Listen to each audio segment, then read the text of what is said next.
Welcome to Learning Photography with Duck. Here's your host, Duck.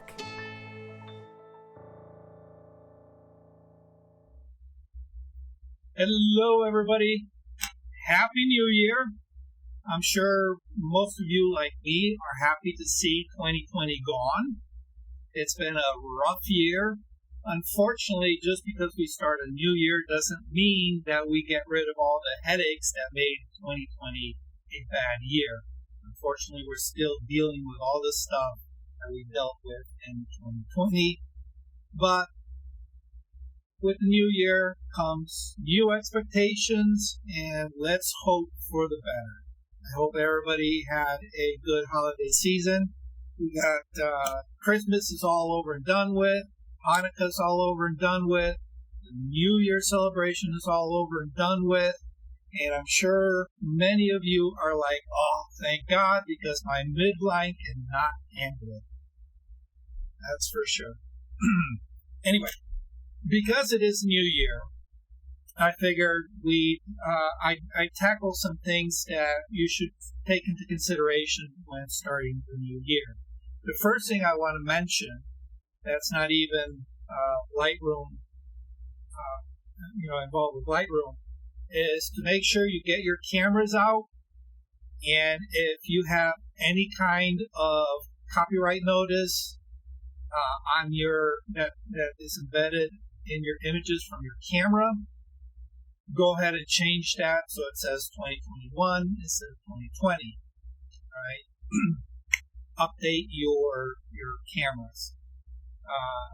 And then usually when I'm there, I will double check the timestamp. A lot of times, I know with my camera, I'm constantly switching batteries in and out, in and out. You never know when something's going to go askew, and it's always good to check those things. If you have multiple cameras, I suggest you line them all up at the same time and coordinate the times through all of them. That saves a big hassle for those of you who are multi-camera shooters. Okay, that said, what we're going to talk about today is doing some things within the Lightroom catalog to get yourself organized for the new year. And one of the things that I've always said in regards to image organization is you should have a dedicated folder just for your images. That way you're not intermixing your image files with maybe like document files or images that you take from the internet or that somebody sends you. You should have one dedicated folder for just your photography. And then within that folder, it should be fairly well organized according to your workflow, whatever that happens to be. For me, I like to divide my main folder by year. So all the images that I will be taking in 2021 that are, images that I take for myself will all now go, into a new folder labeled 2021.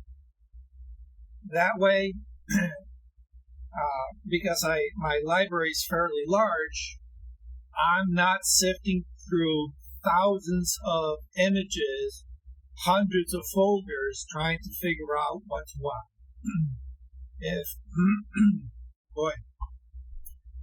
It's the time of year. My sinuses are acting up. I apologize. So, if you have not wrangled your library into any kind of order, I suggest maybe take this opportunity, because it is the new year, to give yourself that new resolution of getting your library under control. And you can start off by making that choice right now to say, moving forward, I'm going to get myself more organized. It's easier to set up something now moving forward than trying to backpedal through your library of what you've done in the past. That is something that you can, chip away at your leisure. But it's easier to stay on track with things moving forward if you have some kind of organization. So we're going to talk a little bit about that. We're going to talk about trying to manage your Lightroom catalog, getting it organized. In the past, when I've worked individually with people, other photographers, I've seen all kinds of bad organization of image files. Everything from the duplication of files unnecessarily to the hoarding of images that you would never, ever use.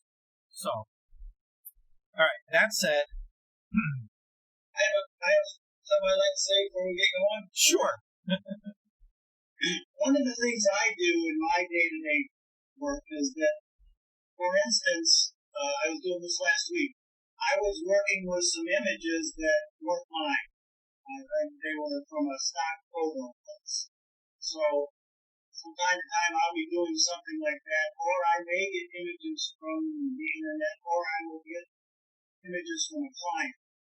And so, I'm kind of wrestling with, like, for instance, when I get the images from the stock photo, what I use Lightroom for is, well, I want to produce a number of them 4x5, or then I want to produce a number of them 2x2 for a different purpose. So, I'm kind of wrestling with a good way to bring that into the Lightroom environment, where I should stick those. And at the same time, I also have, I come across old photos that I decided I want to work on. So they really aren't part of my current library. Or they may have been something that I also did stuff on my phone. So anyway, if you're talking. You know what? You're not alone with that. As most of you know, I am a commercial photographer, so I deal with clients all the time. But on top of that, I also do graphic design, much like Brian does. So graphic design has its own particular needs as far as images and other assets. But the key underlying thing to both jobs is, having some kind of organization that keeps you on task, keeps you organized, and prevents you from pulling your hair out because you can't remember where you put that particular image. So think of your hard drive as a series of filing cabinets, and within those filing cabinets are various drawers, and within those drawers are various folders. And within those folders, you can even have paper-clipped packets of information. All right? So there's all kinds of ways of wrangling your documents into some kind of order. Now, the nice thing about Lightroom is that it works on two levels. It works on the level of your, actually, go ahead and switch here. It works on the level that your computer works at, meaning that when you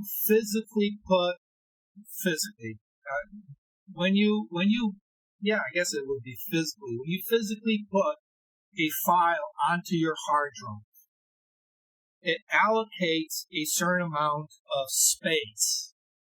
And in order for you to find it, it needs to have an address that points to that file. Your computer has hundreds of thousands of files. If they all went into one central location, forget it. You would never, ever find anything. On top of that, there are certain limitations within the file structure. For example, you can only have 9,999 files, folders. And within a folder, you can only have 9,999 folders, and so on. But we very seldom generate that much content that needs to fit into one folder. However, unlike a physical filing cabinet that you have in your office space, we're dealing with virtual filing cabinets. And we can have as many of those as we want. The trick is to setting up a filing cabinet when we need it, getting into the habit of creating that filing cabinet rather than throwing everything into kind of like this general dump and then say, I'll sort it out later. Because I know, like for myself, that sorting out later never happens. Right? And then all the frustrations start appearing. It's like, oh my God, I know I downloaded it. Where did I put it? Okay. Once you set up a filing cabinet, you can also generate as many folders within that filing cabinet that you want. Or we could even break it down bigger. We can generate as many drawers as we want. So we can have a filing cabinet with 3 drawers, or we can have a filing cabinet with 15 drawers, depending on our needs, because we can create these filing cabinets. And then when we open up a drawer, that's where we have our folders. We can organize those in whatever way we want, within certain restrictions. For example, most operating systems will organize things alphabetically, starting with certain key characters, then numbers, and then letters. So there's a hierarchy, and if we understand that hierarchy, we can use it to our benefit. We can use those special characters as a header to whatever label we put, which guarantees that folder, that file cabinet, or that drawer will float to the top, make it readily accessible. So once we have that on our system, Lightroom then says, okay, I'm going to build a catalog. But because we're dealing with images, the only thing that can go into the catalog are anything that Lightroom can comprehend, which is basically image files. All right, so you're not going to import document files, you're not going to import PDFs or anything like that. So right there, we're already more or less limited to what we can put into our Lightroom catalog. That doesn't mean that the folder or the folder that contains those images can't contain additional file types. All right? So it's important within a workflow to understand this. Right? Now, the nice thing about Lightroom that just going off the hard drive can't do is that we can assign certain tasks to Lightroom, such as creating virtual copies.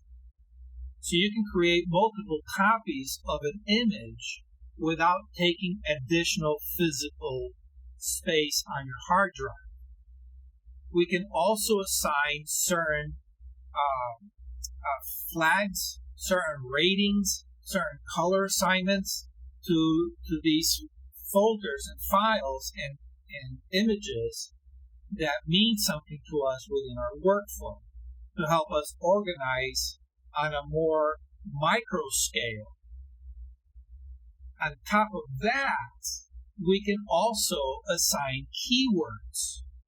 And these keywords, we can use the Lightroom utility to assign keywords that not only work within Lightroom, but also work within your computer structure by itself, because the keywords get embedded with the images. So you can do searches based on keywords outside of Lightroom if you have that ability. So Lightroom offers the ability to really, really fine-tune how we organize images according to our workflow. That said, one of the biggest stumbling blocks that a lot of people have is not so much knowing what Lightroom can do, but understanding how it applies to their workflow. When I first started getting into Lightroom many years ago, I came over from film, where I had a very specific way of cataloging my negatives, and they were typically by year, right, and then month, right, and then I had an index card with a little brief description of what was in that slot with the negatives. Right? That way, I didn't have to pull out the negatives and hold it up to the light to take a look at it. All I had to do was take a look at the index card and say, okay, well, this is pictures of family from birthday party. Okay, so that kept me organized with my shoebox of negatives. When I transferred over digitally, I came with that mentality and says, okay, well, what I'm going to do is I'm going to organize everything by date. All right. And the first thing that I did is I started renaming everything according to the date. January, February, March, April, May. And then I very quickly realized one major flaw. And that's the fact that even though for me, January comes before February, according to the computer, February comes before January because it organizes things alphabetically. So now all of a sudden that was out the window. I couldn't use normal conventions for organizing my images.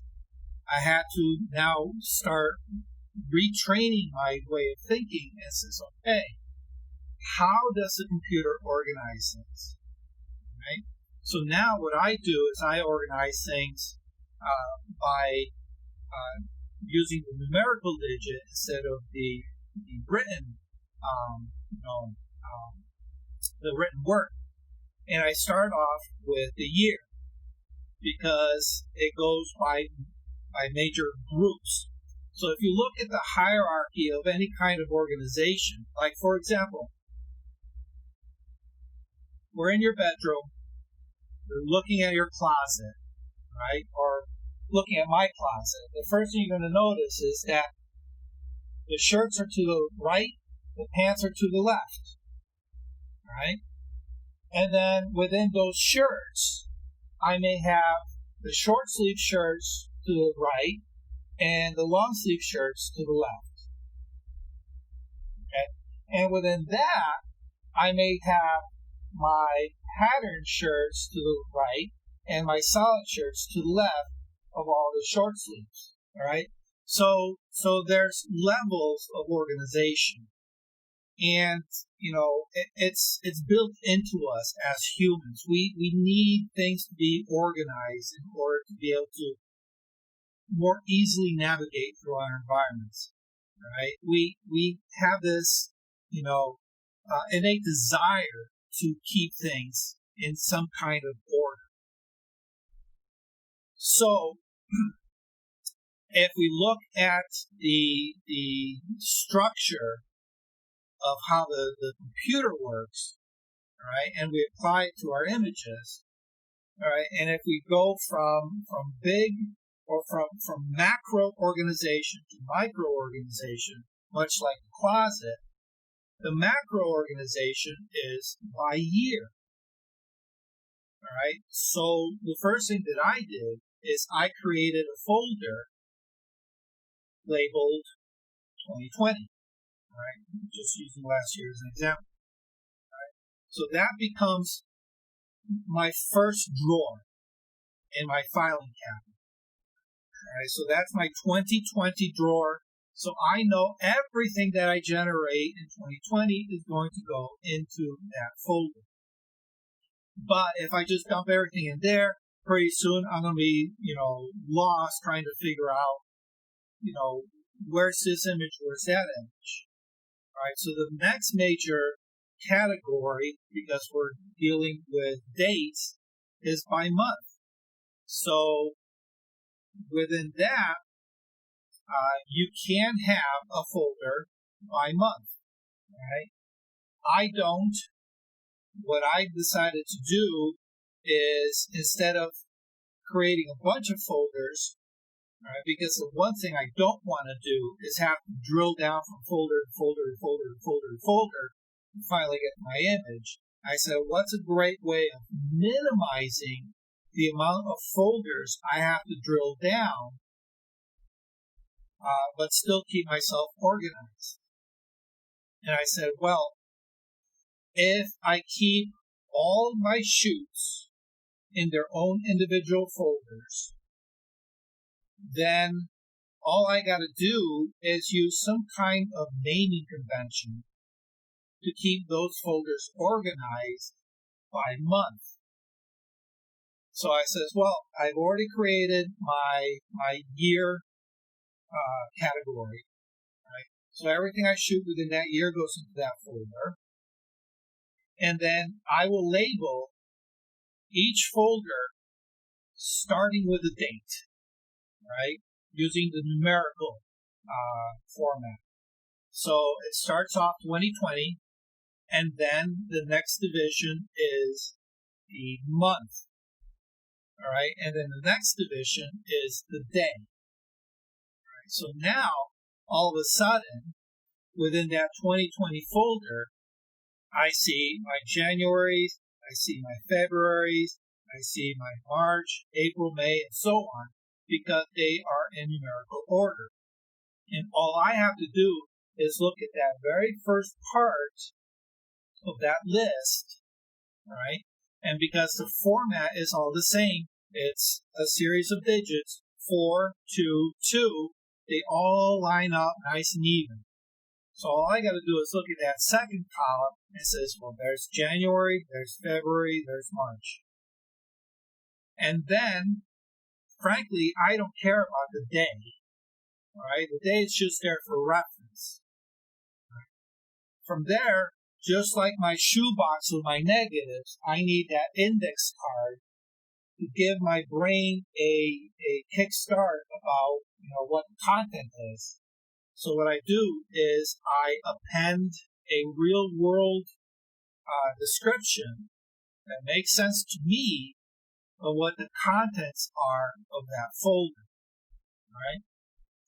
So, for example, let me switch over to the desktop. All right. Over here on the left-hand side, you'll see there's my 2020. Okay. And then everything down 2020, there's my Januaries, there's my Februaries, there's my March, April, May, June, and so on. And then I have a real world short description in plain English that gives me an indication of what the folders are. All right. And because they are my images, I don't need a very long description. I just need, 2, 3, 4 words that will trigger my memory and say, oh, yes, I remember that. Okay? And that's all I need. Okay? All right. So the one thing I would say, back here. Now that it is 2021, what I'm going to do is I'm going to set up a new folder. And everything that I shoot from here on forward, all the way up until the end of December, I'm going to put into this folder. Okay? So within Lightroom, if we go to the one level up from where this is, all right, so in that case, it's my root folder, which is called My Photos, all right, because again, I keep all my images that I capture with my camera, I keep those segregated, all right, from like my documents or any music, or the program files that are in your computer, things like that. All right. So I have my photos and then 2020. All right. So if I'm going to create a new folder, what I'm going to do is come up to the parent folder, which is my photos, and I'm going to right click. And the first one here is create folder inside of my photos. All right. So I'm going to click on that. And it opens up this dialog box. And I'm just going to type in 2021. All right. And I create. And now I have a new folder labeled 2021. And as you can see, it's grayed out because there's nothing in it right now. As I start filling it up, this will start looking more like this one, and it'll start giving you a count. Okay? All right. So that takes care of moving forward with all the images that you create with your camera. All right? Now, to address what Brian said, all right, because we also may have clients, we also may have projects that we need to work on. All right, at this point, you got to say to yourself, what do I need for my workflow to run smoothly? What do I need to create so that when I work within this particular project, I'm not pulling my hair out? Okay? So you might consider setting up additional folders. So in this case, I have a folder labeled clients. Now, the only thing that goes into those folders are things that have to do with my clients. So for every client, I will generate a new folder. All right, and typically, depending on the type of client, all right, some are one-time clients, all right. Others may be clients that you work with on a regular basis, all right. So within those, you may have additional folders, all right, multiple folders, depending on the job that you do for them, okay. Maybe you don't work with clients, but you have special projects that you work on. Create a folder for your project, and then keep yourself organized within that project. Okay? The nice thing is that you can make all the folders you need, and it's not going to take up very much memory. Right? It's only a couple kilobytes of memory to set up a folder. But what it does is it keeps you organized so that you're able to find the things that you need when you need it. Okay? And because Lightroom will take the organization that you set up on your hard drive, what you see within Lightroom will mirror what is physically on your drive. All right, and that's the one thing that I like to stress to people is that you want to set up an organizational method that works both within Lightroom and outside of Lightroom. The one thing that I hate is having to rely on opening up a particular program in order to find something. All right, I don't want, Yeah. Let's say you wanted to subcategorize trees and mountains or coast and children. You then do that with your image so you can sort that way. Is that how you do it? Okay, well, you know what? I actually dealt with this when I first started building my catalog. All right, I started thinking, all right, wow, there's many ways of organizing images. Okay, for example, I can say, well, I can have a folder for flowers. I can have a folder for animals. All right. And then at that point, you've got to ask yourself, all right, well, how minute is my organizational structure going to get? All right. Give me 1 second.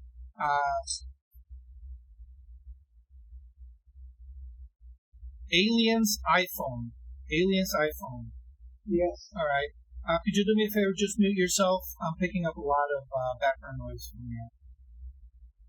Okay. I appreciate it. Thanks. You. I'm sorry. What?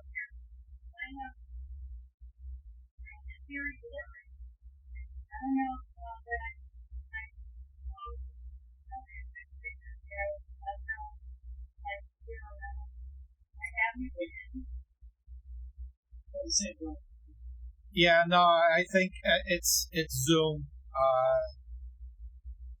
Zoom downscales everything. If I do a screen share, it comes across easier, but it makes my recording a little bit. It fails in the recording end. Okay. Yeah. So I apologize for that. I've had this discussion with members in the past, and I've tried to make this a little bit more readable, but unfortunately I am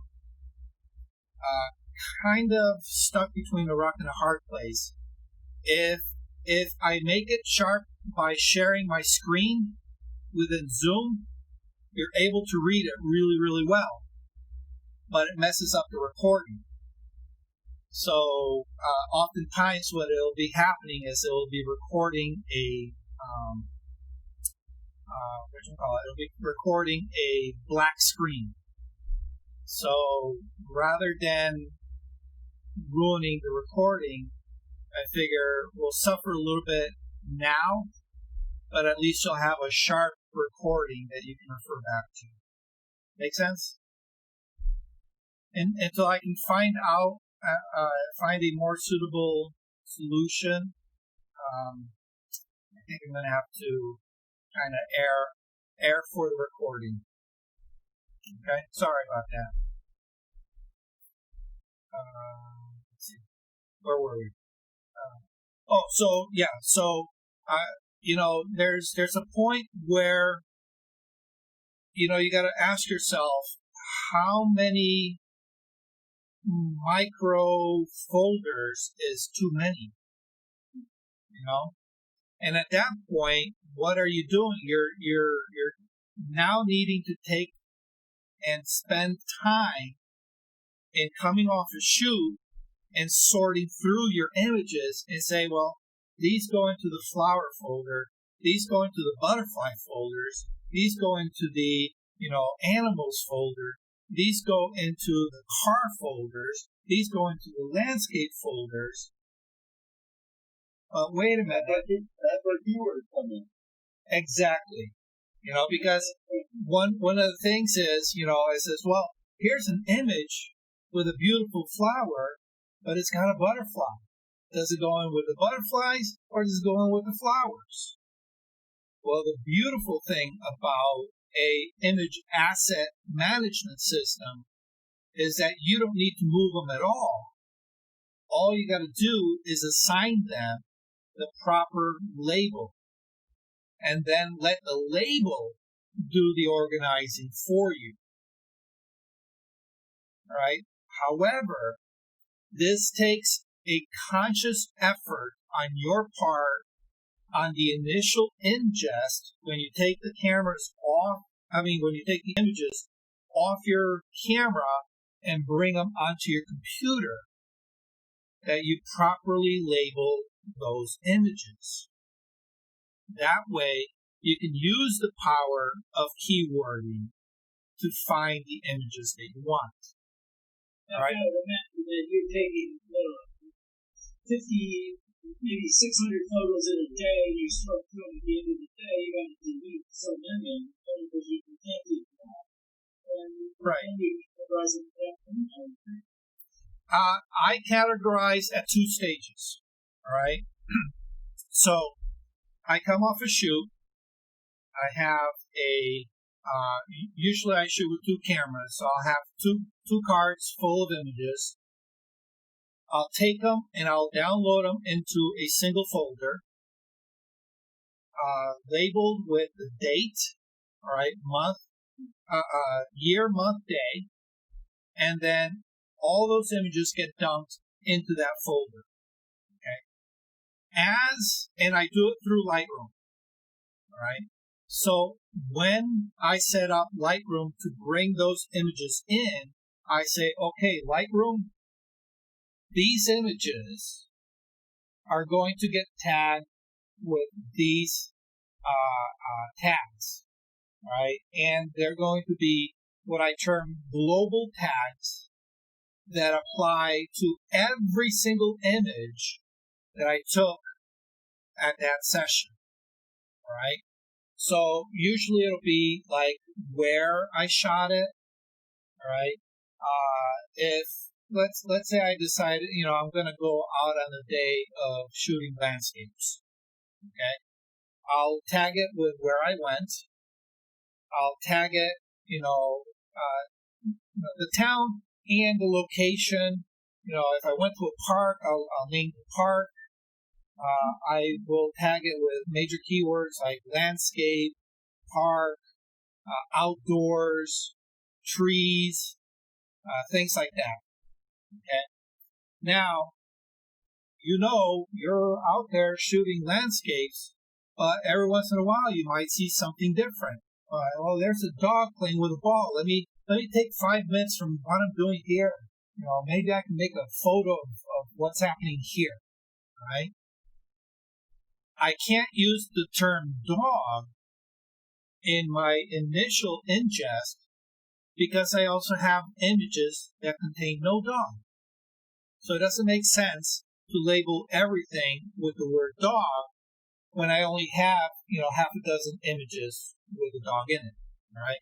So I do my global tagging first. Now, as I am sorting through, I will sort through and I'll pick out the images that I want to edit. Okay? And let's say I came home with 300 images. Out of those 300 images, maybe I got 10 images that I want to edit. Those 10 images, now that I've separated it from the bulk, I will then say, oh, well, here's 2 images with a dog.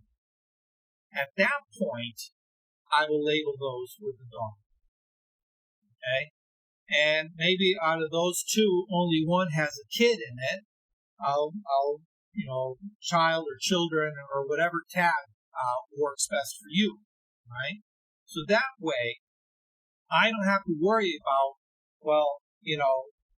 yes, the majority of the shoot was, this landscape up in Hamden, but I have these 2, little images that really don't fit the bulk of the work.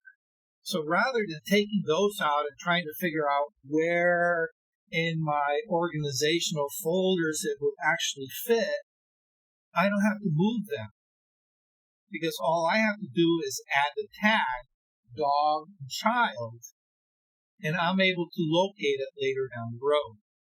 Okay. Now, that's the power of keywords. Unfortunately, people tend to get lazy with keywords. All right, so you just have to, tell yourself that you're going to make it a habit of labeling things with keywords. Now, you don't have to go crazy with keywords. You don't have to say, for example, you don't have to specify what kind of dog it was, all right? Unless, of course, your main type of photography is dog photography. At that point, it may make sense for you to say, oh, these are Labradors, these are Dachshunds, these are Pointers, these are Boxers, all right? Because the majority of the work that you do are dogs. All right? But if you're just a general photographer, just use general terms. It'll keep yourself organized. All right? Now, flowers is one of those general terms that I'm not a flower expert, so I can't, look at a flower and say, oh, that's a Pycanthum macronopoulos, all right? I won't know that, okay? But I do know the difference between a rose and a dandelion, all right? So I'm going to label the more common ones that I recognize, because I may want to separate roses from the rest, because roses, to me, are special types of flowers. Everything else, maybe more general flowers. Okay?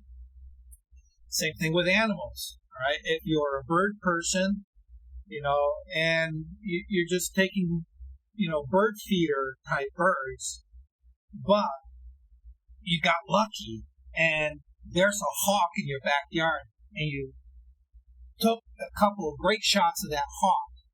Well, take that moment when you're sorting through and label those images hawk. That way you'll be able to find them, because that's a special circumstance. Okay? All right.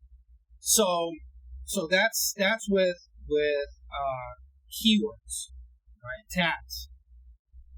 On top of that, we can create virtual albums. Right? Everybody knows what a photo album is. You open it up and there's all the wedding pictures, right? Or you open it up and there's all your family pictures. Well, the nice thing about Lightroom is that you can create photo albums from all your images, and there are several ways of doing it. You can have albums that you personally manually maintain, so that way you can be your own editor for that particular album and say, okay, well, I'm going to have an album because I want to maybe do a special portfolio on my website. And I only want the very best of my images in that portfolio. So every time I come across an image that I really, really, really love and feel it fits, I will manually add it to that virtual photo album. Okay? There are more automated photo albums that you can create. Okay? So let's say you enjoy doing butterfly photos. Right? You can say, all right, I want an album that every time I add a butterfly photo into my catalog, I want it to go into this very special album. So you can create an album that says, hey, every time it sees the keyword butterfly, I want you to take that image and put it into this catalog. Right? So you can have one for butterflies, you can have one for roses, you can have one for elephants, you can have one for, family and relatives. And keep yourself organized that way.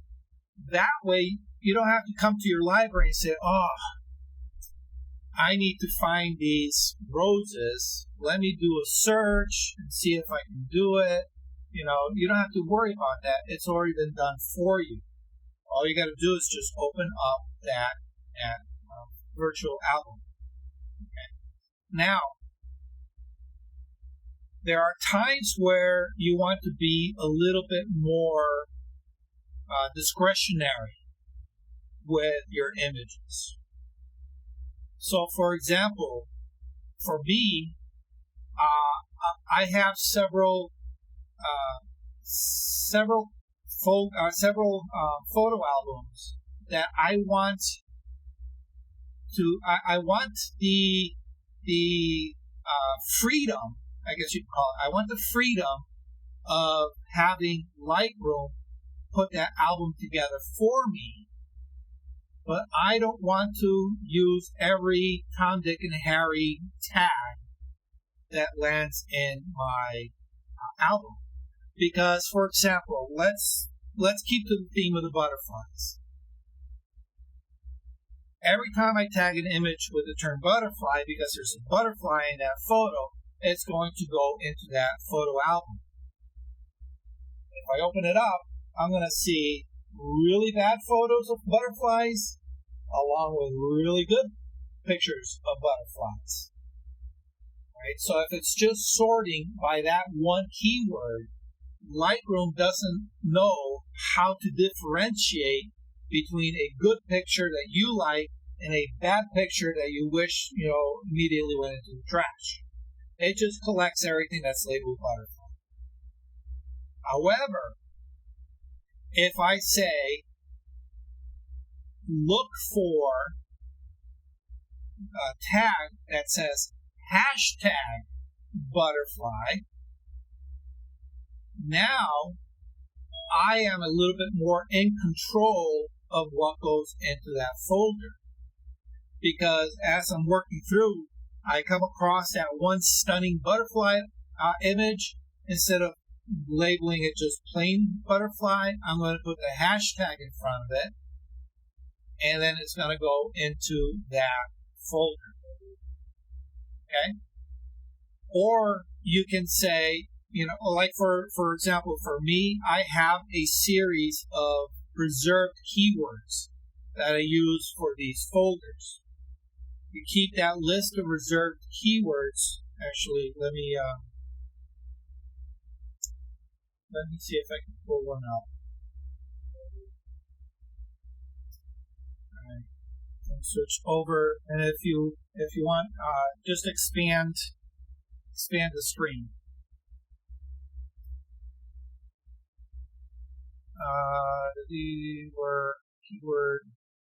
Keywording. Okay.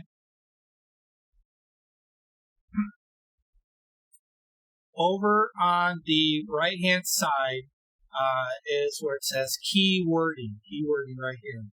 All right. And in this panel, there are 3 sections. The first section is a box where you can physically type in your keywords. Right? And in order to assign it to an image, you actually have to select the images. All right. So if I have a range of images, I'm going to select the first one, hold the Shift key, select the last one, and it's going to select everything. Or you can do Control A or Command A if you're on Mac. It'll select them all. Then you can go over here and you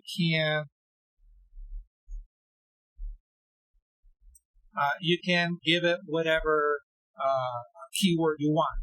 All right.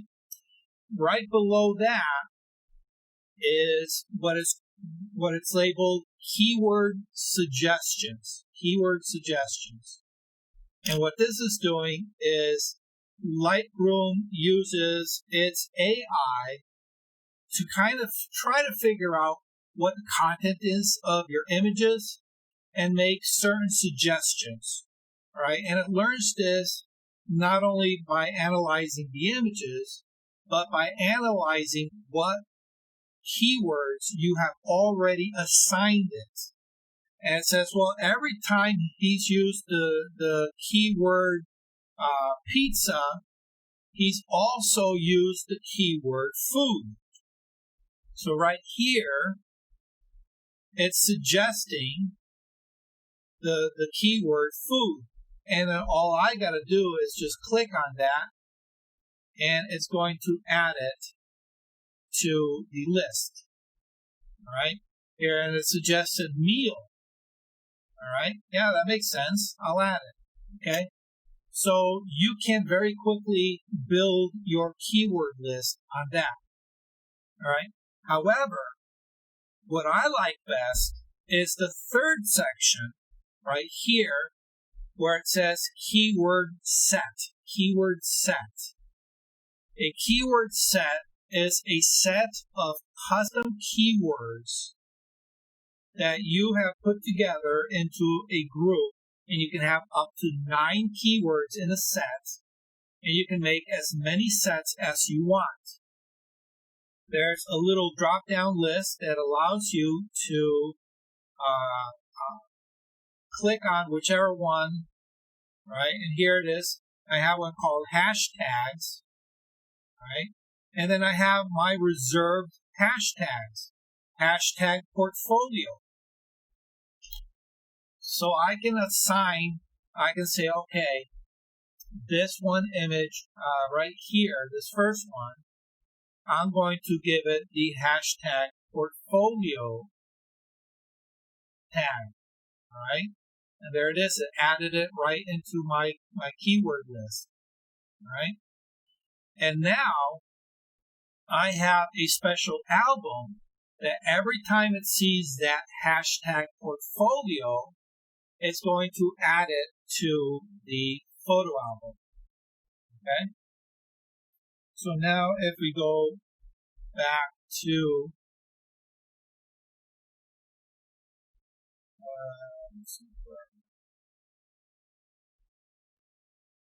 my collections, right? Portfolios, portfolio images.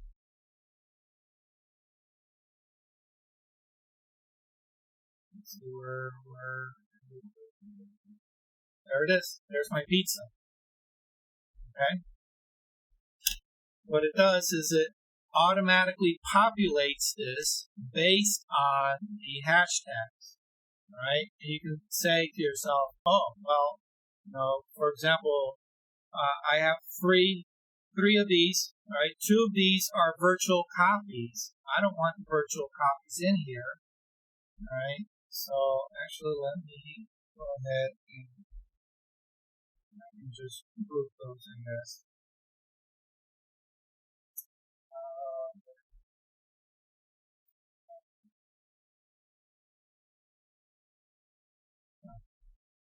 So let me can't group in here, I guess. All right, so I can go ahead and remove that hashtag. All right, and it's going to remove it from the list. Okay.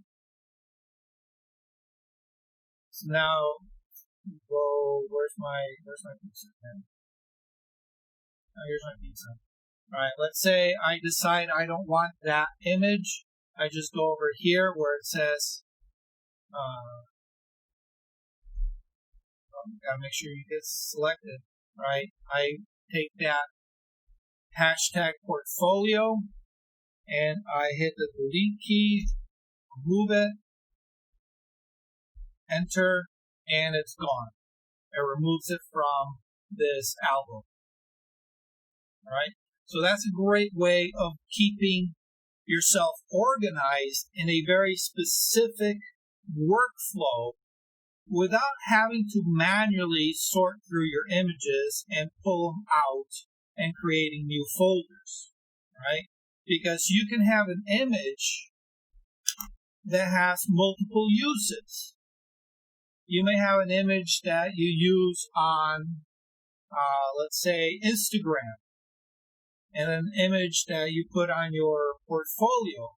And that same image can also go to your Flickr account, right?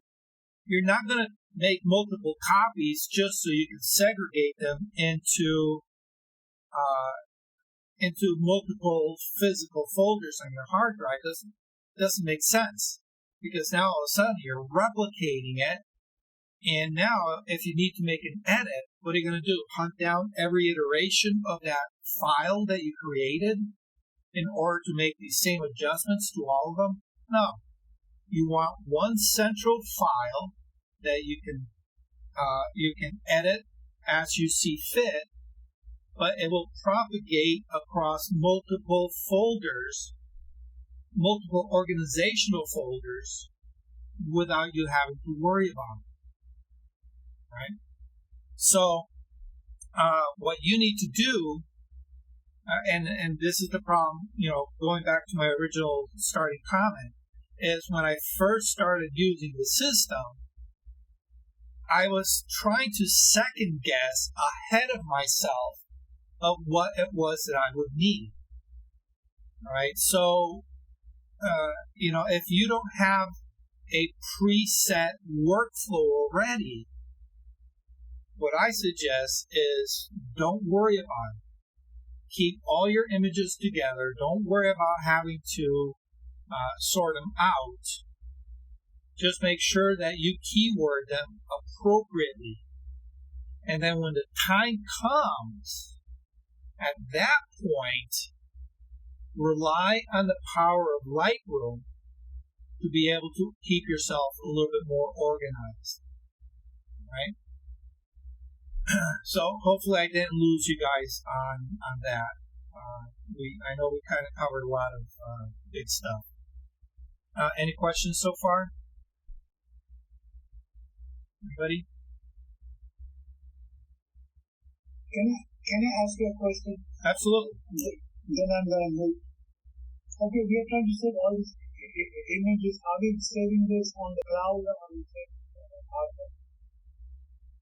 I save everything on my hard drive. The cloud is a temporary storage place for Lightroom.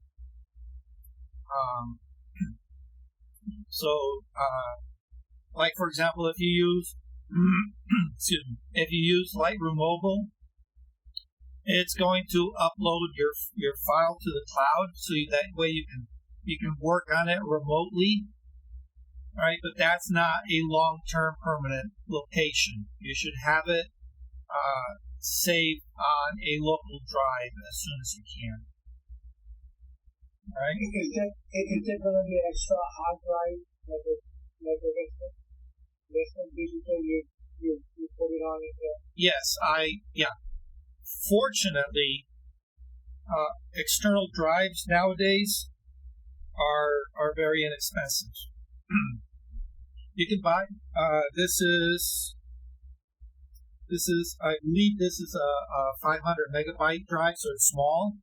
But I also have 1 terabyte drives that are about this size. All right, so 1 terabyte, you can hold a couple of years worth of images on one of these. Well, all right, yeah.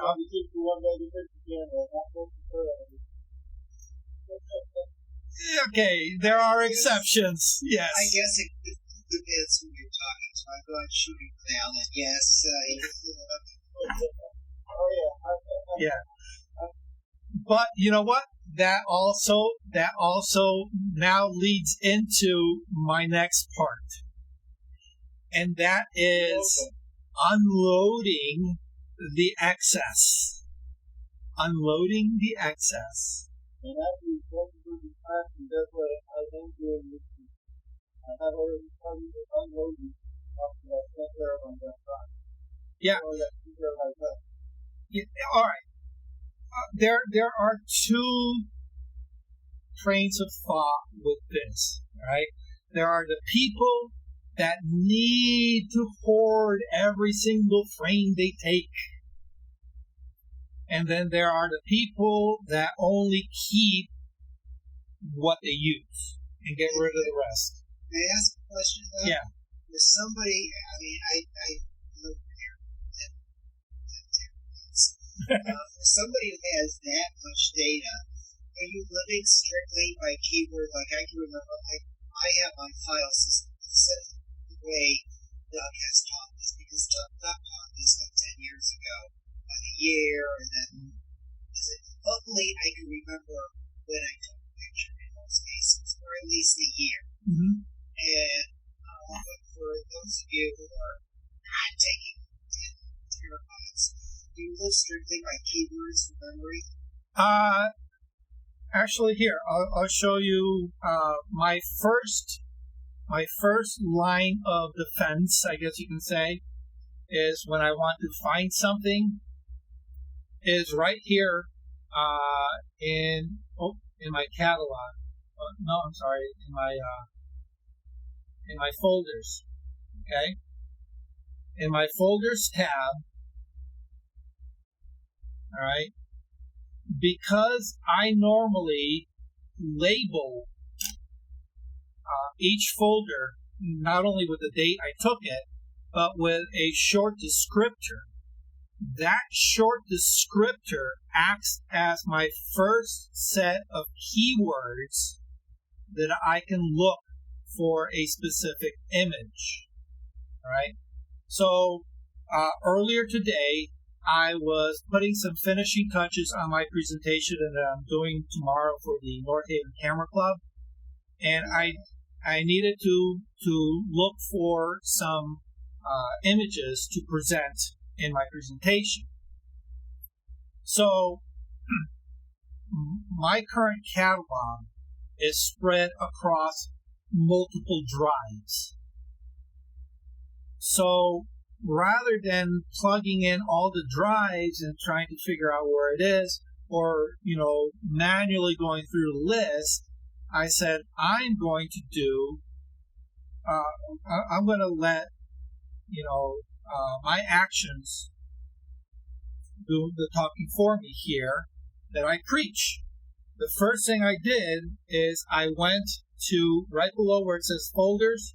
There's the filter folders. This is a search bar. All right. So, for example, I needed to find the photo shoot for the Don Julio bottle that I did. So I put in Don Julio. All right. The reason I did that is because I labeled that folder based on the contents of that folder. And the only thing in that folder is that Don Julio photo shoot. Right? So now all I got to do is type it in, hit enter. All right? And where is it? There it is, Don Julio, right here. All right? And right now it's in a drive that is not plugged into my system. That's why it's grayed out. Okay? But what it did, and you can see that it kind of uses a little bit of fuzzy logic, because the other one that it selected was Donna Callaghan, all right, which is a photographer I did work for, all right, and they both start with D-O-N, all right. So it really narrowed my search down, and I was able to navigate to that particular folder, okay. The other way to do it, let me scroll back up and get rid of that. Okay. The other way to do it is to do a keyword search. All right. We can go over to the right-hand side, and where we have our keyword list. All right. We can do a keyword search here on Julio. All right. And there, right right there is my Don Julio. All right, and there are 7 images. Right, and you can see that there's a little arrow right next to it. If I click on that arrow, okay, it's going to populate the center of my screen with all those images that are labeled Don Julio. Okay. Now you'll notice that it also opened up this part up here, which is the other way. All right. This is your custom filters. All right, where you can filter by specific things. All right. So you can filter by keywords. So all I got to do is come over here. All right, scroll down to my D's. All right, you can see this isn't as effective. All right, Don Julio right there. All right, and it's going to select it. All right, and I can additionally filter by the kind of camera, the kind of lens. If I have set any kind of labels, all right, I can use this drop down to fine tune, by very specific metadata. Okay, so this is another way of being able to filter through your library. All right, you can do searches by ratings, whether it's a flag or whether it's a star rating or color rating. You can search by kind, whether it's a photo or a video clip. Okay, but this one here, the last one, this is the one that you would use, which is probably the most powerful of all of this. Is search any searchable field, or you can just search within the keywords anything that contains, all right, and you can use Boolean search terms that contain Don Julio. Hit enter, all right, and you're going to notice that it's got all kinds of stuff, all right, because it can contain anything with the letters DON. So if DON appears in any keyword, it's going to pull it up because I have the contain Boolean, right? I can fine tune it and it says, all right, well, I know it's at the beginning of the word, so I can say starts with, and voila, I've narrowed my search down to everything that starts with Don. All right. Now, if I had pictures of Don Janelle in here, he would come up if I had him tagged. Okay. All right. So there are multiple ways of getting to your desired images within Lightroom, as long as you have taken the time, or rather, I should say, you've had the forethought and the discipline to tag your images when you first bring them into Lightroom. Okay, that first set of tags works, I'd say, 90% of the time. It's those few little, one-offs that are in those major collections that you need to, take the time and say, okay, I need to give these additional keywords, all right? But oftentimes, you can probably get away with just the major keywords, okay? All right. Any additional questions? Hopefully that answered. Yes, that did answer. Okay. All right. So now, one of the things that I do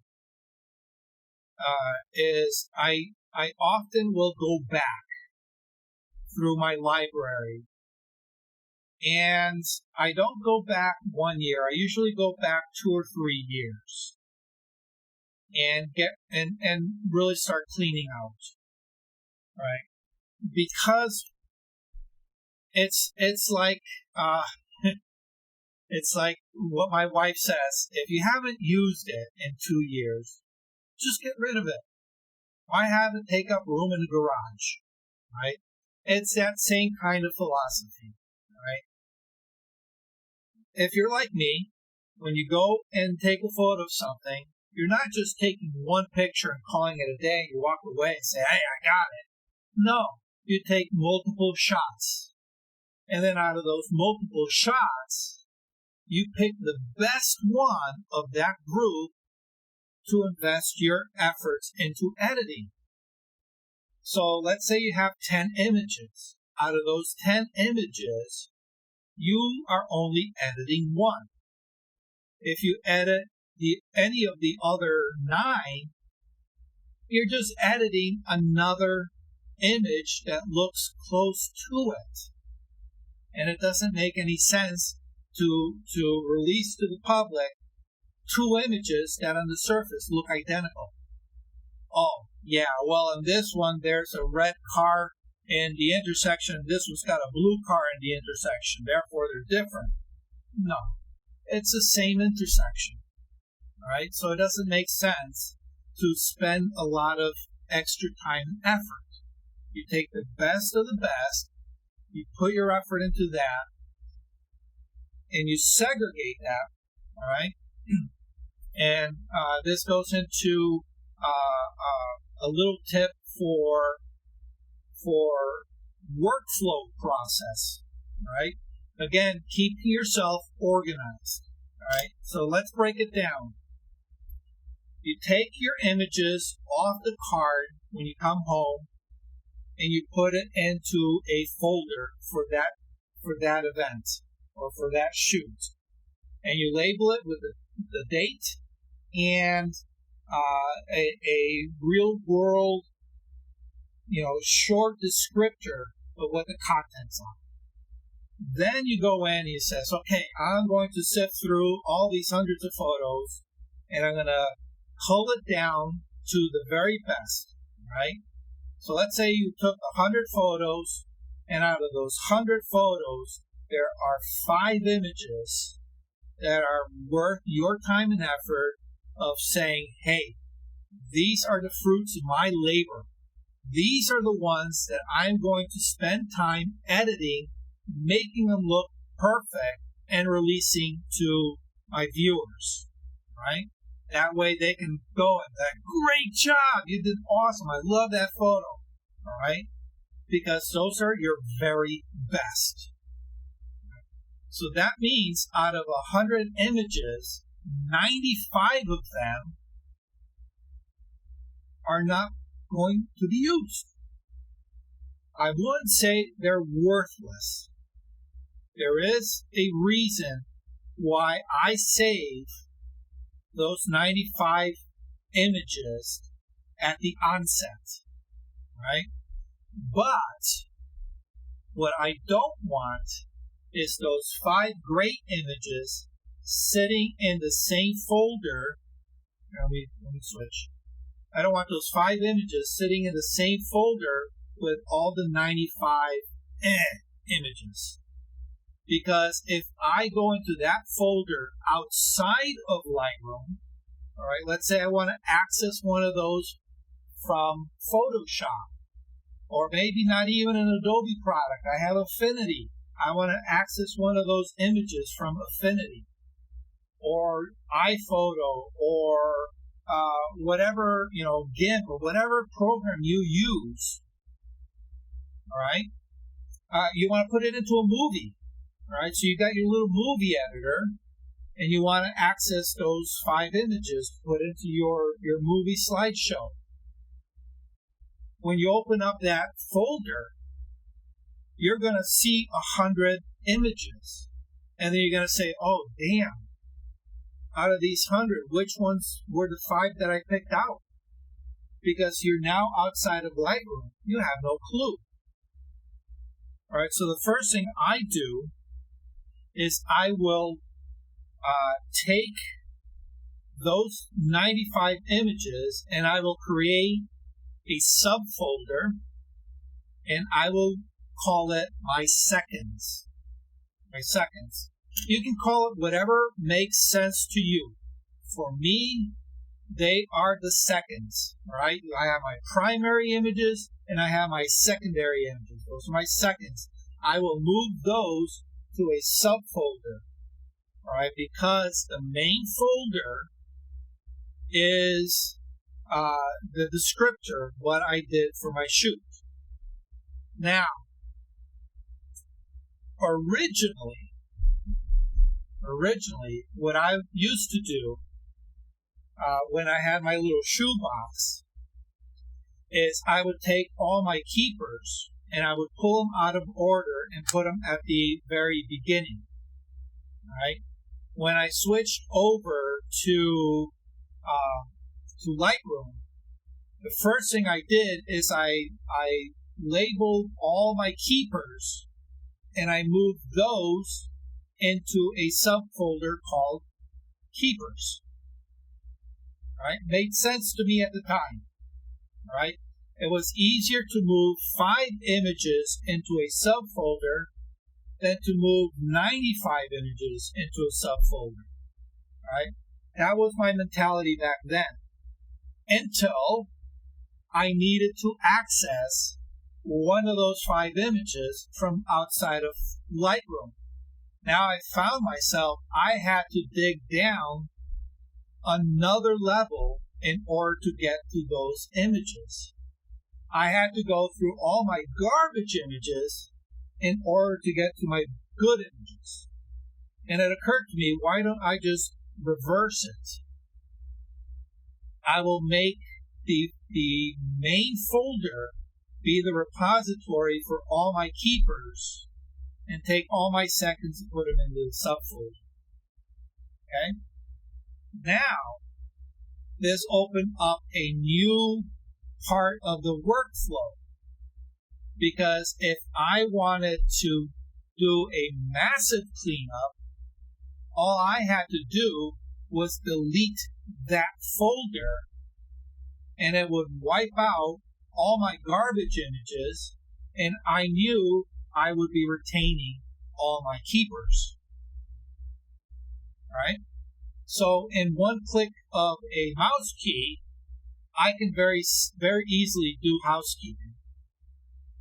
All right? Had it been the other way around, I would have had to go in, delete all those files, go into my keeper folder, move those up one level, then delete that keeper folder. It just didn't make any sense. All right? So hopefully you can see the logic of that kind of organization. All right? Now, the nice thing is you can create as many subfolders as you need. So, for example, a prime example is the wife and I went to Ireland a couple years ago. So it makes sense to have a single folder labeled Ireland, right? But we were in Ireland a week, so I had multiple days of shoots. And because we were sightseeing, at every day we would hit multiple locations. So the first thing that I did is when I got back, is I created my main level folder, which was Ireland. All right, let me switch over. Main level folder, which was Ireland. And then subfolders for each day I was there. And then within each day, a subfolder for each location. All right? So each location got a folder. That way, if I needed to find the images for a very specific location, I would just go to that folder, and the only things in that folder are images of that location. I didn't have to figure out what was what. Okay? The nice thing about Lightroom is if I want to see everything in the main folder, I can very easily do that as well. So I can look at all my Ireland. Can you hear me? Yeah. I lost audio. Did anybody else lose audio? Anybody else lose audio? Everybody's. Do me a favor. Wade, shake your head up and down if you can hear, if everybody can hear audio. I'm going to call it back in. Oh, sounds like he made a glitch on his end. Yeah, sorry, Phil. We all can hear. All right. So anyhow, I can look at all the images that I took on that Ireland trip in whole for its collection if I wanted to, or I can segregate by day, or I can segregate by location. Right? All because I was able to subdivide logically by location. Okay? So there's a situation where multiple folders come into play. All right, so I have the main shoot, which was Ireland, and then subdivided by the day. So you can create it according to your workflow. All right. Now, touching back on a little bit about Brian's situation, right? And my situation with clients, right? I have the main folder, which is my clients, and each time I do a project for them, I create a project folder, and everything for that project goes into that folder. So that way, when I need to reference a specific project, I don't have to sort through all kinds of garbage in order to find that. I can go to just that one project folder and everything is right there. Now, I touched a little bit on it earlier when I first started, is that you're not limited to just image file in these folders. When I'm dealing with clients, I may have, in some cases, I will have model releases. Those model releases need to be attached to that project. All right, so often I will generate a PDF file, and that PDF file goes into the same folder with that project. It doesn't show up in Lightroom because Lightroom doesn't care about PDFs, but for my workflow outside of Lightroom, everything's together. Okay? All right. For those of you who like artistic editing, right? Whether you're using layers or compositing or adding textures, all right? Here's a workflow for you where we take a derivative of this. All right. So, for example, there are times when I will take my camera for the specific purpose of generating image assets. All right. Now, what I mean by image assets is that these are images that do not stand on their own merit. They will be used for something else. Typically, it'll be a project-specific need. For example, Photoshop now has the sky replacement. Right? Now, sky replacement is something that I used to do for some of my landscape work. In the past, I was able to do it manually. So what I would do is anytime I saw a beautiful sky that, particularly appealed to me, I would take a picture of that sky. Now, that one or two or three random images, I normally don't keep in the same folder with the rest of that photo shoot. So, for example, just as an example, I'm taking pictures of my grandkids playing. right? And I look up and I happen to see a really pretty sky. Maybe the sun's starting to go down. So I've taken, 50 shots of the grandkids doing fun. I go around, click, click, take 2 shots of the sky, continue taking pictures of the grandkids. All right. When I get back, I will create a folder, pictures of the grandkids. But I will take and remove those 2 asset pictures, and I will move into a very specific folder for my assets.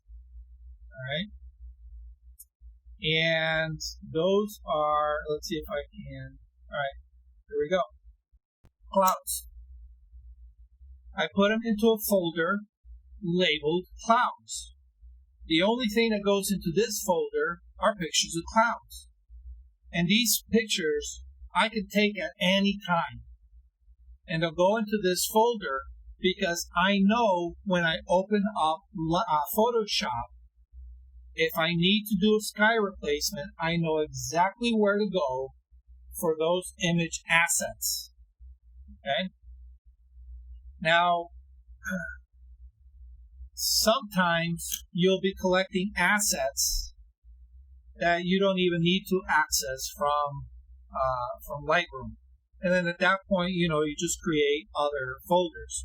So I may have folders. Actually, let me see if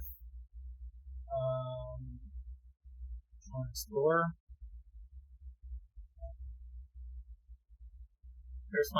There's one called textures. That's this one I just started setting up. All right. So there's nothing in here.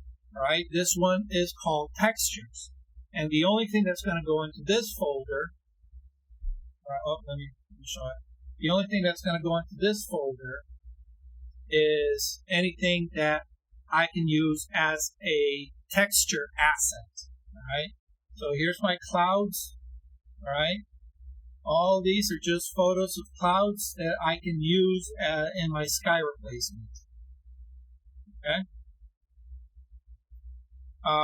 There's my textures folder. I'm going to be adding text. I'm going to be going through my library, and I'm going to be pulling out very specific images to put into this one particular folder.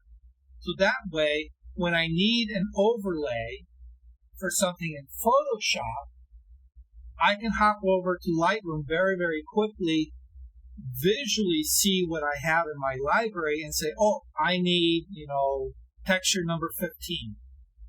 Then I can go back to Photoshop, open up, or just export it right from Lightroom into Photoshop, and it's readily available right there.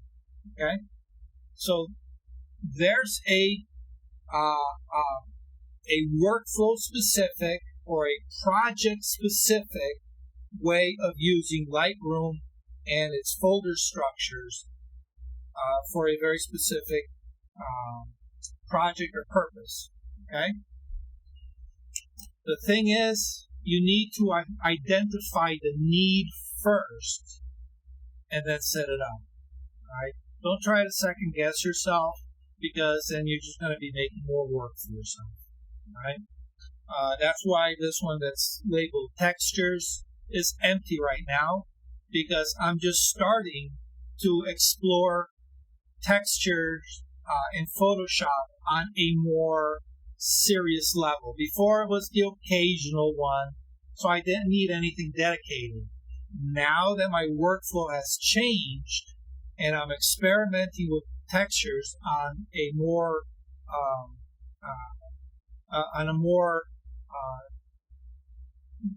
what's the word? Mental block here. Now that I'm exploring it, I'm more consistent. There's the word. Holy cow. On a more consistent level, I need something in place to work with that new workflow. All right, so you build it according to your workflow.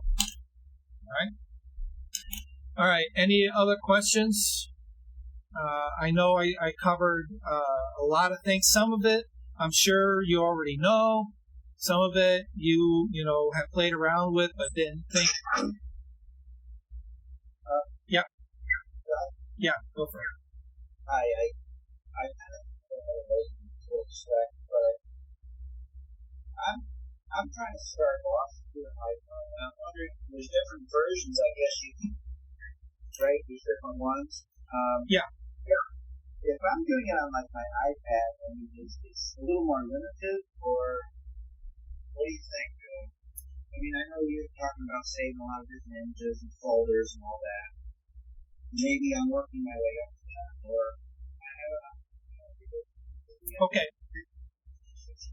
You're actually in a good position if you're just starting with Lightroom. Then hopefully we can get you to a point where you're not making mistakes right off the bat. All right. But to answer your question, there are two versions of Lightroom. All right. There is Lightroom Mobile, which I understand is probably the one you're working with, and then there's Lightroom Classic. They both, as far as the editing and the keywording and the tagging is concerned, they both do the same thing, just in a slightly different way. Lightroom Mobile, however, is designed to work remotely of your library. So that way you can have your library, the images on the cloud, and you're able to work on a smaller platform such as a tablet, either iPad or even a smartphone. If your smartphone's powerful enough, you can edit on the fly on these devices. However, they're not a long-term image asset manager, meaning you need to place your images somewhere for long-term storage. You can't keep it up on the cloud because, even though Adobe gives you quite a lot of space, you're eventually going to run out of space up there on the cloud, and you're going to want to keep those raw files somewhere anyway. Okay? Yeah. Because, as I understand, I'm not fully versed with the mobile version simply because there were just way too many limitations for me that I never got into it. However, it is the way of the future. All right, this mobile computing is going to be the way of the future. Okay. Until then, until a system gets in place that works a little bit more seamlessly. Right now, it's not very seamless. You still need a local place to keep your images. All right. Yeah. So you're going to need a hard drive somewhere connected to a computer that you can access those images with. I do have a few with a new computer too that I'm kind of going back and forth with using different things. So I was trying to figure out if I'd be okay with it, like mobile or. Well, it's currently the way it's set up. Lightroom Mobile can't quite replace Lightroom Classic yet. There's a lot of things that Lightroom Mobile cannot do that you will need to be able to do with Lightroom Classic. That said, what I would do is modify your workflow where you do the bulk of the work in Lightroom Classic and just do what you need to do remotely with Lightroom Mobile. Right? And it's going to take a little bit of juggling in order to get your images in the proper places. Right? Because in order for Lightroom Mobile to work, it needs to access the images from the cloud. Okay? So oftentimes the way it works is you take a picture, right? And it's supposed to work with cameras that have Wi-Fi connectivity. Right? You take a picture, you send that image from the camera into the Adobe Cloud. From Adobe Cloud, you can now open up your tablet or your iPhone and say, oh, I want to make these edits. And you can do, a good amount of editing within Lightroom Mobile. You can adjust all your levels, you can do color correcting, you can do cropping and all that good stuff, right? However, it's making all those edits to a cloud-based image, right? And right now, the connection between your cloud-based library and your Lightroom Classic-based library, there's a bit of a disconnect. They don't quite work hand in hand just yet. They're not interchangeable just yet. You can see your cloud-based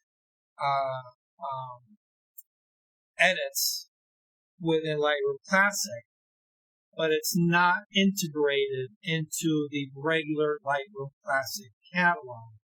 It's kind of like a little appendix, a little side note, all right, that lets you know that those images are cloud-based. All right, even though you may have the physical raw files on that computer, all right, it's still accessing the cloud-based images. And it takes some juggling around to get what you just did on the cloud integrated back into your Lightroom Classic catalog. All right, so it's not quite there yet. So what I would say is really, really look at your workflow and ask yourself, do you need to edit those images mobile? Is there a pressing need? Do you need to get those images right at that moment, totally edited, and sent out to somebody else? For most of us, the answer is no. All right, so at that point, just wait till you get home. Open it up in Lightroom Classic, where you can place them into its permanent location, make the backups, make the edits, be able to catalog it the proper way, and then you don't have to worry about how does it integrate with everything that I did on cloud. All right? That would be my suggestion. Okay? Now, because you're starting out, all right, I would say start out with Lightroom Classic first, but mind you, I am saying this with a very strong bias on my part, just to be frank and honest, all right? Because I'm the type of person that I want the best software to use for my images, and right now, that's Lightroom Classic. Simply because Lightroom Mobile puts too many restrictions. Okay? All right. So hopefully that made sense to you. Yeah. So I gotta think about a few things here. Yeah. Lightroom Mobile is, for journalists. It's for people who travel a lot, travel photographers, all right, who don't have access to their home studio work setup, all right, that they need to get images out. That's what it's designed for. Okay, it's also designed for people who work in teams, okay, that need to collaborate with people who aren't in their physical space and need to interact, through cloud-based image sharing. Okay, I've done that with some of my clients, but I'll do it from Lightroom Classic. I will create I talked earlier about the photo albums. I'll create a virtual photo album that gets shared on the cloud, and people in California can log in from their browser. They don't even need a Adobe account. They log in with their browser, and they can see everything that I put into that gallery. Okay, and that's working off images that got uploaded to the cloud. So it's a little bit slower process because everything has to go by way of that cloud, okay, rather than staying local, right? But it fills a very specific need. For me, working at home, taking pictures of family and friends, or taking pictures for myself, I don't need that. It just slows me down. It adds a big monkey wrench into the works that, frankly, I don't have the patience for. That's why I haven't really bothered with Lightroom Mobile, much to the chagrin of people that want to learn Lightroom Mobile. I'm just not the Lightroom Mobile guy to come and ask for right now.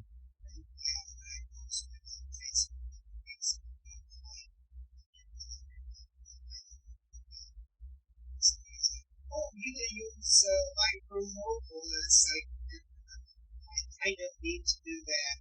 First of all, I'm using my cell phone. It's not anything very. It's on Facebook immediately. Everybody else does all this fresh news. I just need to get into all of that. Yeah, but you have to understand, Bill, that this is a generational thing. Yeah. He's my age. What's funny is he is my age, but he is around a lot of young people. Yeah. His daughter does everything. Yeah. And he sees two things. People using cell phones for everything, and like you said, everything would be in landscape mode. It's in portrait mode instead of landscape mode because. By the way, Matt Kay, I took his last name. The guy who does a lot of webinars. He did one on composition. He talked about landscape. He said, "Now it's not something for Snapchat." Yeah. Matt Tenzador. Oh, is that his name? I think that's. Yeah, but no, it's absolutely right. But the thing is, just to get a little sidetracked, I've mentioned this in the past. Those of you who have been using Photoshop for a while and can go back to, Photoshop version 3, 4, or 5, right? If you look at the UI interface, when it went from a standalone to when it went to the CC version, you will have noticed that there was a drastic change in the UI interface. And that's because the UI interface that is being used currently has a lot of HTML as its UI builder, where before it used the UI builder that came native with whatever operating system you were on, whether it was Windows or whether it was Mac. All right, Mac and Windows have these programs that interact with whatever program you install. That in the past, Adobe would say, "Hey, I want this window, created with these buttons and this drop-down list," and it would send the information to that UI builder, and then the UI builder would display that window. So it relied very heavily on your operating system for how the program looked. In order to get this cross-platform integration, and because they are moving to an online workflow, they said, well, these GUI dependent programs isn't going to work.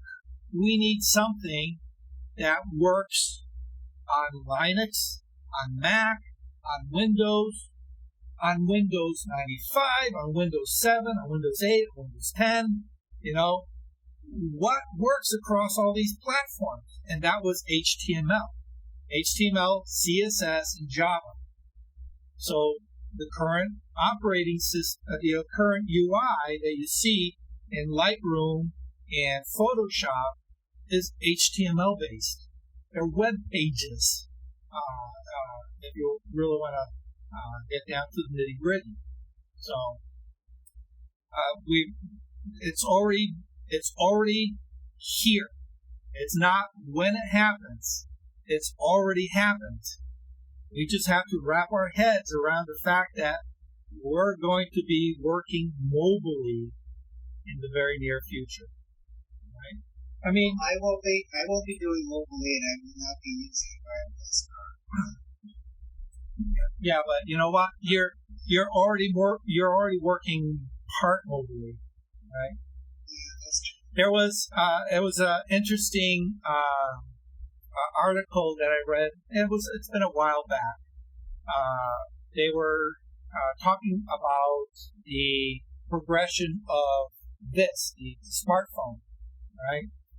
And one of the comments that they said that the calculator, like the Texas Instruments calculator, has more calculating power than the first NASA flight to the moon. Okay? And that this now has more calculating power than all of NASA had in all their rooms across all their computers back in the 60s and 70s. Right here. It's amazing. It blows my mind to think of that kind of power is handheld. And what do we do with it? We send texts, and we look at porn, and we play games, and, we don't use it for anything of real value. It's amazing. It amazes me, not just the size and the fact that the price came down and 10 terabyte of data for storage for $10. Exaggerating. The fact that you can move one of these things around all over the place, you practically almost drop it on the table, and nothing will happen to the hard drive. Whereas in the early days of computers, you had to use a utility to park the hard drive if you move your computer or when you turn the computer off. I had a situation where I had to go and buy luckily I backed everything up. I had to go out and buy a hard drive because somebody was sawing a tree outside, and I guess the vibration. Oh, yeah. I remember you have to treat everything with kid gloves. Now look at this. We have, this is a 1 terabyte drive right here. 1 terabyte. Right here. And it costs like $60, 50 or $60, something like that. It wasn't very expensive. Okay. So yeah. I mean, I 3 terabyte thumb drive today. Yeah. You did? Yeah, and what? Probably costs $60, right? I didn't see the price, but yeah, it's a little thumb drive. Yeah. It's amazing how memory technology has progressed. And Right? the other thing with the hard drive is you had to defrag almost every week, because what happens is when you take out a file and you change it and then you put it back or you put a new file in, it doesn't put it in as one piece of paper like you would do in a file drawer. It divides it into pieces and puts a little bit here, a little bit there, a little bit there, and in order to go get it, the hard drive worked very slowly, so you had to defrag, so your file that was in pieces now becomes one, and your computer ran faster. Mm-hmm. Remember the days when if you needed to take a file from a Windows computer to a Macintosh computer, you couldn't do it? Yes. I remember those days. Yes. Now, I worked in a Mac shop because I worked in the business end of SVG Yellow Pages, and we were a Mac shop because Mac was needed for the directing artists. So they got Mac, and then they said, "Oh, you people in the office in this part of the company will also have to be on Mac." Well, we had a hard time communicating with people in the other part of the company because they all bought PCs, obviously, because of prices. But they wanted us, Yellow Page business, to be on the same page, platform. oh yeah. So yeah, we're in a new era of technology. I love it, but I guess it can be very confusing. So, all right, any other questions relating to the topic we have today? Just a statement of it, because I was out for a bit and I came back and just called Lightroom Mobile. So when I do a lot of stuff on my mobile phone, I use this app called Snapseed. I've seen it and I've used it. It's very good. Mobile photography, the thing is miles ahead of just a good thing that's pretty handy for humans. Well, you have to understand, Snapseed was designed specifically for that platform. So there's a difference. Rather than trying to take a desktop-based program and trying to mold it into, a mobile application.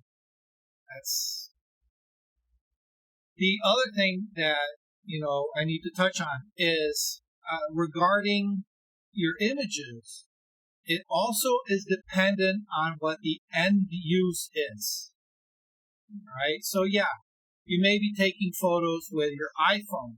That's not to belittle the quality of that iPhone photo, because the iPhone camera today is friggin' phenomenal. Yes. There are photographers that, to prove it, have shot national campaigns on an iPhone. All right, but unfortunately, the stigma is, you can't do professional work on a smartphone because you're not going to get professional results. Again, it comes down to the ability of the photographer and how that image is processed. But again, what you have to look at is what is the end use of that image with that piece of technology.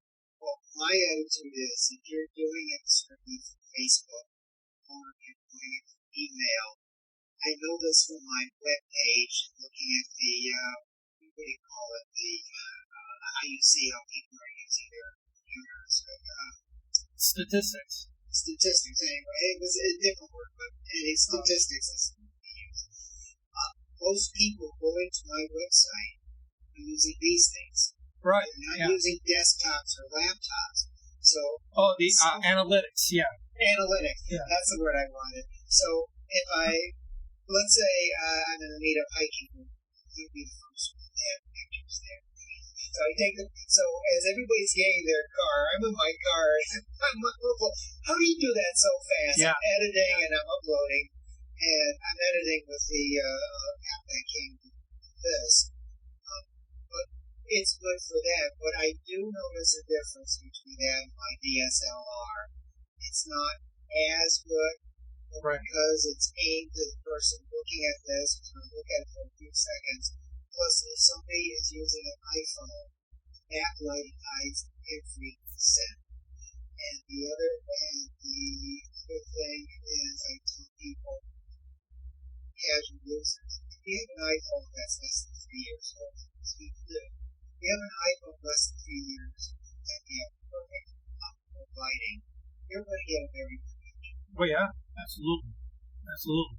But yeah, you also touched on the differences in as far as technology, sensor technology between an iPhone and a DSLR. There is a noticeable difference in the quality. Some people will argue you can't tell the difference. True. If you post it on the internet side by side, I challenge anybody to see the difference. But if you open up the raw files side by side, you will definitely see a difference. Right? But that harkens on what the end use is. Right? How are you going to process it for that particular end use? And one more thing to add to that. Sure. My camera is an Android device, and when I take a picture, it's almost format the picture. 432 by 324. Yep. It's not big, pretty good size. It's 300, but you have to watch out though if you're taking a picture right off your camera and you are loading to a website. Make sure the website is for you things and things that make that thing a little swallow. So don't make file on the website. Right. Yeah. Meetup converts into a small file. Looking at a Meetup page, it's a small file. You click on the picture and see the full picture that the person took. If I'm taking a lot of time, if I'm uploading to a website, I do go home and I will make it 72 DPI, and I'll make it 1200 wide or 1080i, because obviously you don't need anything more than that. Right.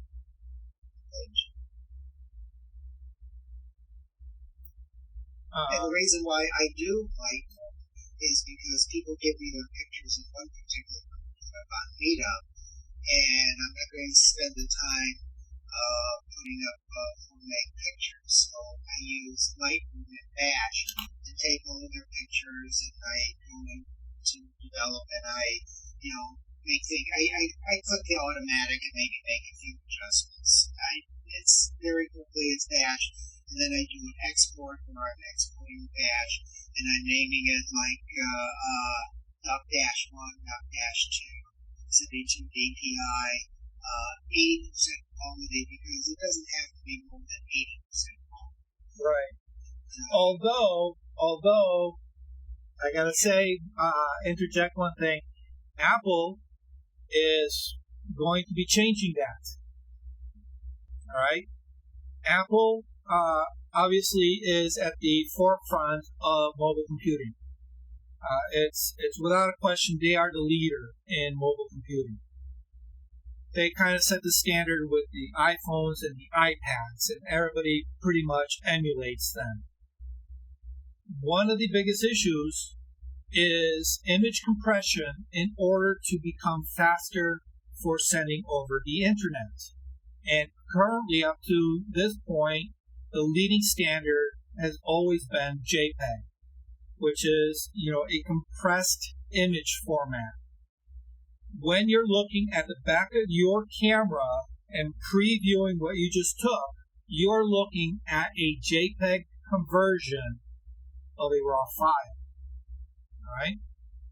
When you upload to the internet, to Facebook, to your portfolio site, you are uploading a JPEG image. However, JPEGs can be pretty large. So Apple said, hey, how can we address this? Is there any way of being able to take a high definition photo, but yet not make it so large file size wise? And they've been developing this process, this compression process, with the very original name of, let me see if I can get it right, high efficiency image file format, or HEIF format. And it is estimated, there you go. It is estimated that this, or it's prophesized, all right, however you want to look at it, that it's eventually going to replace JPEGs as the dominant format for image sharing on the internet. I'm glad you brought that up because I've had the question. In the past, I've always used most Apple because I want my pictures to be the best. But I click on high efficiency on this one because it says, this is what it says, to reduce file size, capture photos, videos, and a high efficiency. I guess for stills it's HEIF, for video it's HEVC. Right. Most compatible will use JPEG H.264 for video. Correct. And so, am I better off? This is what I wanted to ask. Am I better off using the high efficiency HEIF or keeping it JPEG? Well, the current internet standard is JPEG. Okay.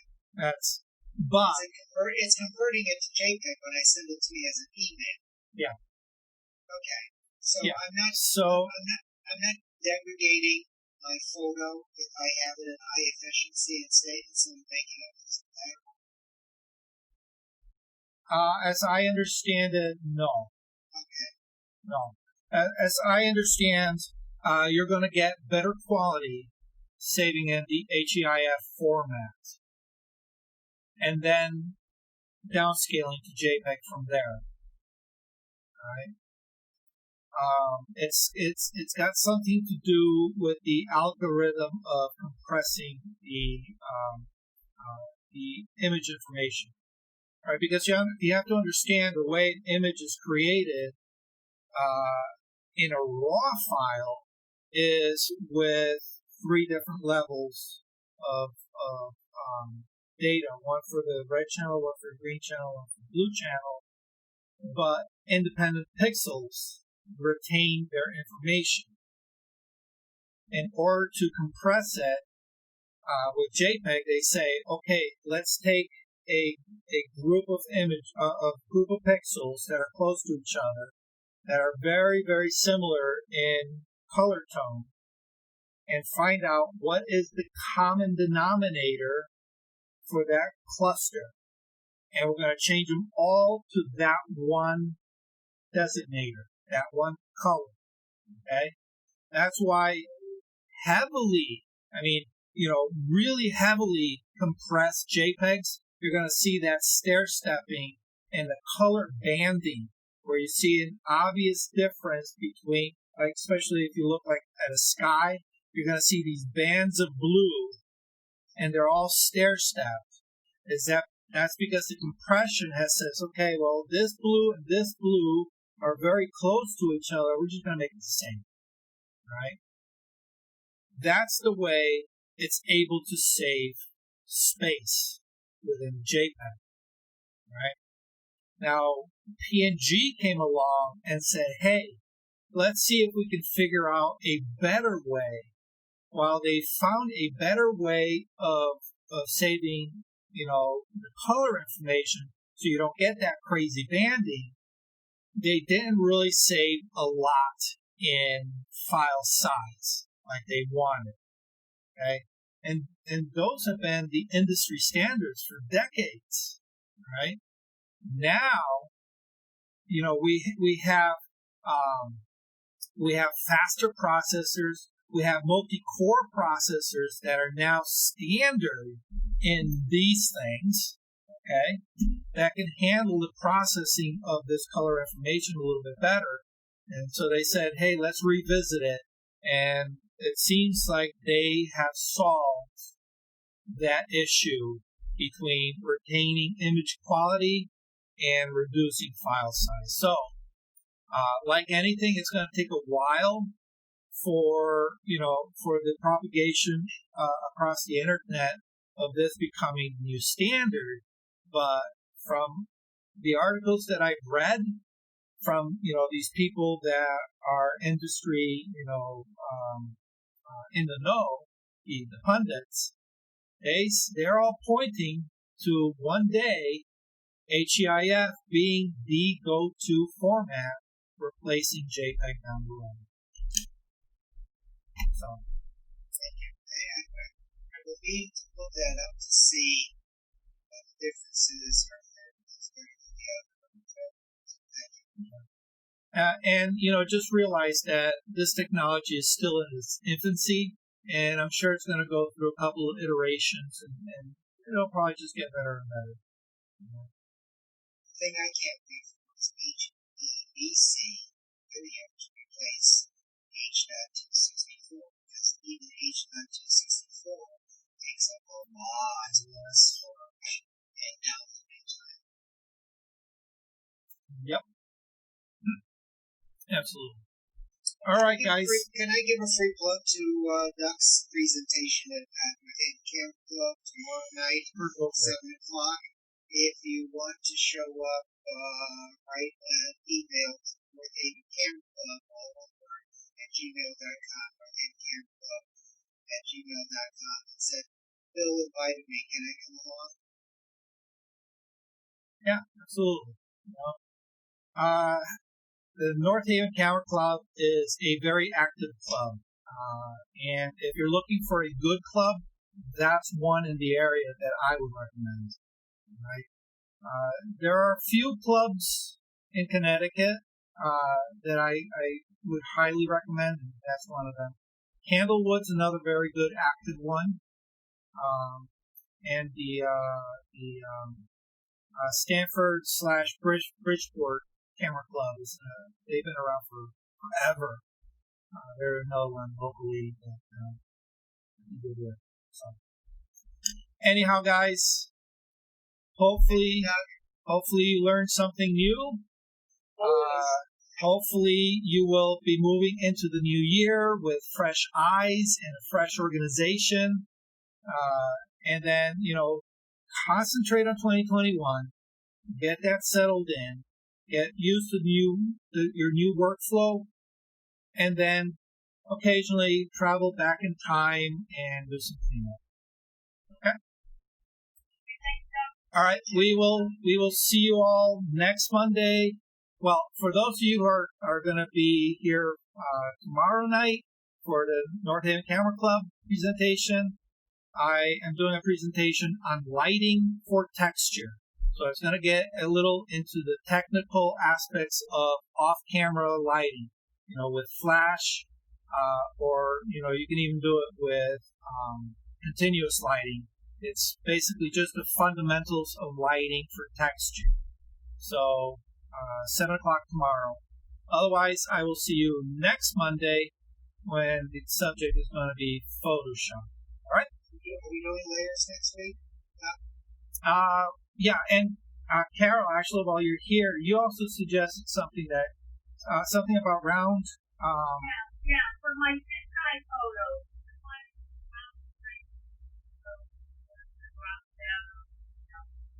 Okay. All right. Well, we'll touch on that. All right. Remind me, okay? Okay. All right. Cool. Thank you. See you tomorrow. Otherwise, see you next Monday, guys. Thank you very much.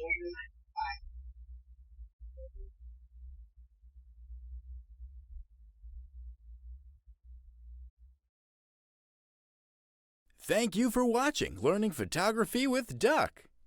Brought to you in association with Milford Photo, your local full-service camera store. Located in downtown Milford, Connecticut, Milford Photo offers you a personalized shopping experience. From the latest camera gear to printing and framing services. And, of course, educational workshops to teach you the finer aspects of photography. Don't forget to tell them Duck sent you.